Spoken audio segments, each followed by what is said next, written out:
Very important definition आपके सामने है। व्हाट आर कोहेरेंट सोर्सेज, काफी बार पेपर में पूछा जाता है कोहेरेंट सोर्सेज क्या होता है। पहले समझाऊंगा फिर याद कराऊंगा। कोहेरेंट सोर्सेज क्या होता है, एक तो ये बताना है आपको, और ये सस्टेन्ड इंटरफेरेंस पैटर्न अचीव करने के लिए, ऑब्जर्व करने के लिए जरूरी क्यों है, नेसेसरी क्यों है। तो पहले कोहेरेंट सोर्सेज देखते क्या होता है। भाई साहब यहां से एक रे चली, एक रे यहां से चली, अब इसके बाद क्या होगा, इन्होंने फाइनलाइज एक रिजल्टेंट वेव बना दी जिसको आप इंटरफेरेंस बोलते हो, सीधी बात है। कोहेरेंट सोर्स वे होते हैं इसका जो फेज है और इसका जो फेज है वो टाइम के साथ चेंज नहीं होना चाहिए, वो कांस्टेंट होना चाहिए। फिर से बता रहा हूं, जो फेज डिफरेंस है वो टाइम के साथ चेंज नहीं होना चाहिए। एग्जांपल दे रहा हूं, मान लो इसका फेज है 5, इसका फेज है 8। आप कहोगे तो अलग है, कोहेरेंट नहीं हो सकते हैं। कोहेरेंट है, अब देखना आगे। कुछ देर बाद आपने देखा इसका जो फेज हो गया वो हो गया 8, इसका फेज हो गया 11। फिर से देखा, कुछ टाइम बाद आपने देखा इसका फेज था 20 और इसका फेज हो गया 23। तो आप देखो फेज डिफरेंस, 8 में से 5 गए 3, 11 में से 8 गए 3, 23 में से 20 गए 3। तो फेज डिफरेंस टाइम के साथ चेंज नहीं हो रहा है, सेम है 3 3 3। तो फेज की बात नहीं कर रहा, फेज सेम हो ना हो, लेकिन फेज डिफरेंस जो है वो सेम होना चाहिए। तो यही इसकी डेफिनेशन बनती है। तो डेफिनेशन क्या बनेगी, इफ द, ये याद कर लेना अभी के अभी, ये मत सोचना बाद में बोर्ड के एग्जाम आएंगे तब करेंगे।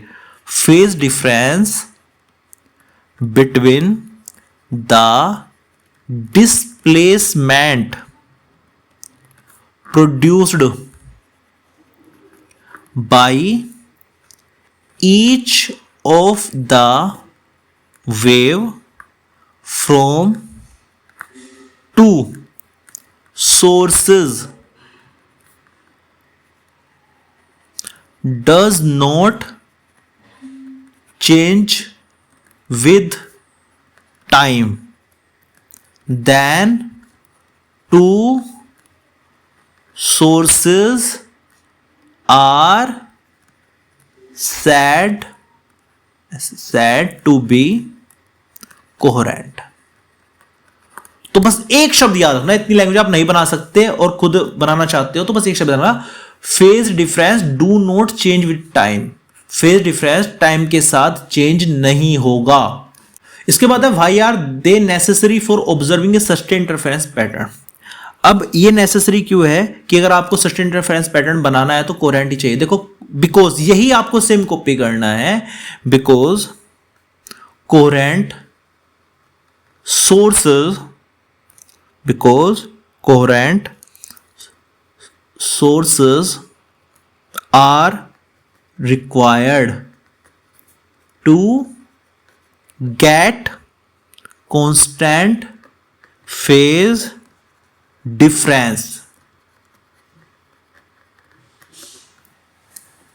for observing a sustained interference pattern। अगर आप सस्टेन इंटरफेरेंस पैटर्न की प्रॉपर्टीज पढ़ोगे तो उसमें ये सबसे प्राइमरी चीज है कि कांस्टेंट फेज डिफरेंस होना चाहिए। Constant phase difference, because constant phase difference achieved by only coherent sources, so it is necessary for observing a sustain interference pattern. तो सबसे पहली शर्त क्या होती है कि कांस्टेंट फेज डिफरेंस होना चाहिए, और मिलता किससे है, वो कोहेरेंट सोर्सेज से ही मिलता है। तो इसलिए नेसेसरी है सस्टेन्ड इंटरफेरेंस पैटर्न प्राप्त करने के लिए। तो ये था इसका प्रॉपर आंसर।